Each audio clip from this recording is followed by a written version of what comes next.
নমস্কার বন্ধুরা, আপনারা দেখতে পাচ্ছেন একটি হাত অঙ্কিত আছে।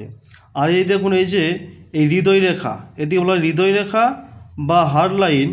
আর এটিকে বলা হয় এই যে মস্তিষ্ক রেখা বা ব্রেন লাইন।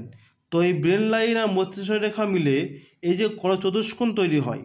সেই সঙ্গে এই বুধ রেখা এবং ভাগ্য রেখা, এই ভাগ্য রেখা, বুধ রেখা এবং হৃদয় রেখা এবং ব্রেন লাইন, এই চারটি মিলে কিন্তু একটি বৃহৎ চতুষ্কোণ তৈরি হয়।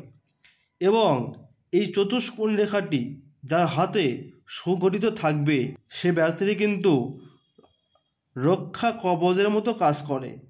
এই চিহ্ন সুস্পষ্ট ও সুগঠিত হলে জাতক ধীরমতি, আত্মবিশ্বাসী, উদার, সুবিচারক, সাহসী, কর্তব্যপরায়ণ ও তীর্থবাসী হয়ে থাকেন।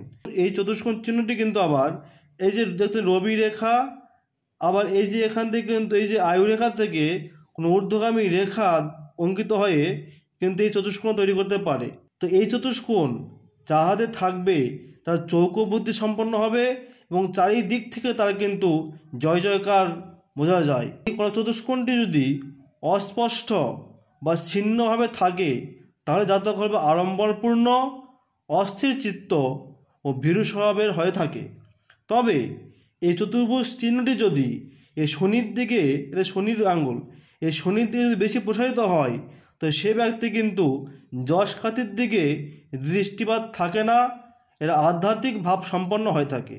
এই চিহ্নটি যদি এই রবির দিকে বেশি প্রসারিত হয়ে থাকে তাহলে সে ব্যক্তি কিন্তু যশ খ্যাতি প্রতিপত্তির দিকে বেশি নজর থাকে। এরা কিন্তু আধ্যাত্মিক দিকে কিন্তু এদের মন কম যায়। তবে এরা কিন্তু বিশেষ করে রক্তচাপ রোগে কিন্তু আক্রান্ত হতে পারে। আবার এই যে হাতের মধ্যে যদি এই চতুষ্কোণের সঙ্গে যে শুক্র বন্ধনী থাকে, এই শুক্র বন্ধনী যদি কারো হাতে অঙ্কিত থাকে সে ব্যক্তি কিন্তু হবে যশস্বী এবং খ্যাতিসম্পন্ন। সেই সঙ্গে কিন্তু তার কাব্য, শিল্প ও সঙ্গীত ইত্যাদিতে কিন্তু বিশেষ তার মনোযোগ থাকবে এবং সে ব্যক্তি যে কোনো শিল্প অবলম্বন করে জনপ্রিয়, বিখ্যাত ও ধনী হতে পারে। আমার ভিডিও যদি আপনাদের ভালো লেগে থাকে অবশ্যই লাইক দিবেন এবং শেয়ার করে বন্ধু বান্ধবদের মাঝে দেখার সুযোগ করে দেবেন। আর যারা এই চ্যানেল নতুন অবশ্যই চ্যানেলটিকে সাবস্ক্রাইব করে পাশে থাকবেন। শুভ নমস্কার।